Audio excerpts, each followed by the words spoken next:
आयुष्मान के तहत आप जानते हैं कि सरकार ने स्कीम लाकर लोगों को बड़ी सुविधा दी, लेकिन कुछ दिक्कतें परेशानियां भी आ रही हैं।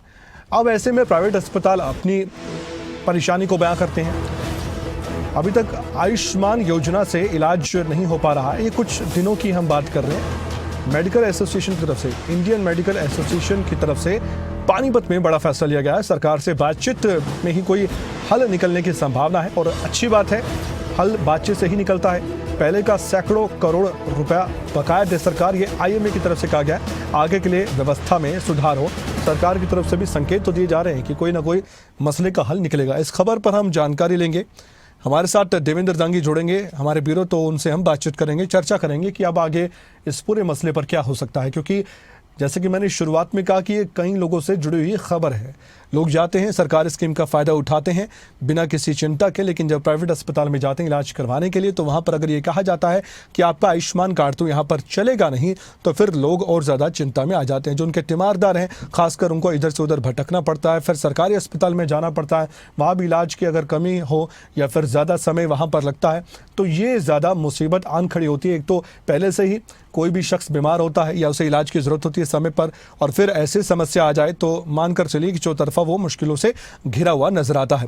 इस खबर पर हम चर्चा करने के लिए तैयार हैं। हमारे साथ देवेंद्र दांगी हमारे ब्यूरो जुड़ चुके हैं। देवेंद्र, ये जो खबर आई है, आईएमए ने एक बड़ा फैसला भी लिया है।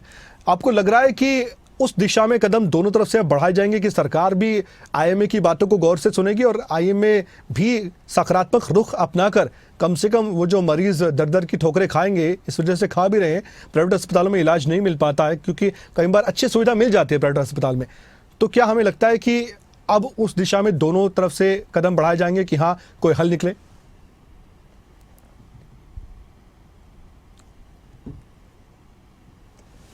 जी बिल्कुल, देखिए कमल, ये आपने जो बात की बिल्कुल वैलिड पॉइंट है ये, और कई दिन से ये रस्साकसी बनी हुई, करीब करीब 2 सप्ताह का वक्त हो गया जब आईएमए ने ये डिक्लेयर किया था कि जब तक पुराना जो पहले का जो पैसा है वो पूरा रिलीज नहीं हो जाएगा, हम लोग इलाज नहीं करेंगे। क्योंकि प्रदेश के करीब 650 से अधिक के जो प्राइवेट हॉस्पिटल हैं, उनमें कुछ छोटे अस्पताल भी हैं कमल, बड़े हॉस्पिटल भी हैं, बड़े नामी अस्पताल भी हैं। वहां पर इस तरह की सुविधाएं दी गई हैं, इम्पैनल्ड हैं जो गवर्नमेंट ऑफ हरियाणा के साथ।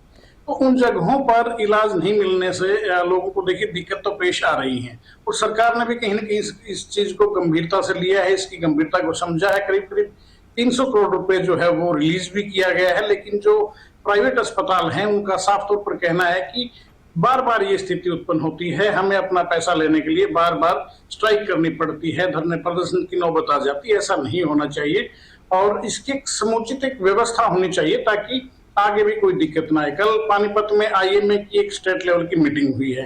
तकरीबन सभी जिलों के जो जिला अध्यक्ष थे आईएमए के, वो वहां पर पहुंचे हुए थे। पूरे मामले पर विस्तार से जो है घंटों तक मंथन चला है, और उसका लगभग लास्ट में कंक्लूजन जो है यही निकला कि सरकार पर दबाव बनाया जाए कि वो पेमेंट का जो सिस्टम है उसमें सुधार करे। दूसरा क्या है कि एक बड़ी जो डिमांड निकल कर आई वो कमल ये आई है कि जो रेट हैं वो रिवाइज नहीं हुए हैं, कई साल से ऐसे ही चल रहे हैं। जो पहले जो फिक्स कर दिया गया था इलाज के लिए जो रेट, वही रेट फिक्स कर दिया गया है। उसके बाद दवाइयां भी महंगी हुई हैं, कई चीजें हैं जो काफी कीमत बढ़ गई है। तो डॉक्टर्स ने वो भी एक समस्या रखी कि ये एक बड़ी समस्या है, अस्पताल अपने पास से इलाज कब तक करते रहेंगे, लोगों को स्वास्थ्य लाभ देना चाहिए, हम एग्री करते हैं इस बात से, लेकिन सरकार भी प्राइवेट अस्पतालों के बारे में सोचे, ये साफ तौर से भावना निकल कर आई।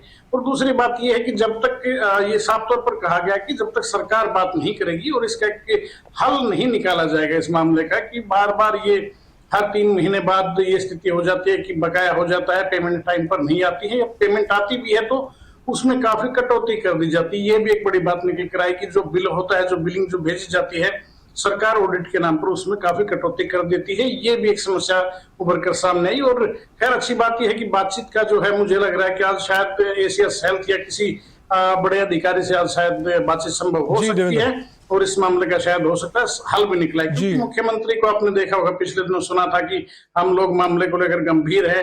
नायब सिंह सैनी ने खुद कहा था मीडिया बाइट में ये चीज, और कहा था कि 300 करोड़ के आसपास हम लोग रिलीज कर रहे हैं, बाकी जो भी होगा उसका भी हम लोग जल्दी ही इस मामले का बातचीत करके हल निकाल लेंगे। ये स्पष्ट तौर पर मुख्यमंत्री की तरफ से कहा गया था। दूसरी तरफ आईएमए के जो पदाधिकारी, उन्होंने कल रोहतक में भी मैंने देखा कि कांग्रेस विधायक हैं भारत भूषण बत्रा, उनको ज्ञापन देके गए हैं। डॉक्टर आरती साहू हैं जिलाध्यक्ष की, या तमाम जगहों से इस तरह की सूचनाएं आई थी कि ज्ञापन दिया गया कि इस मामले को विधानसभा में उठाया जाए।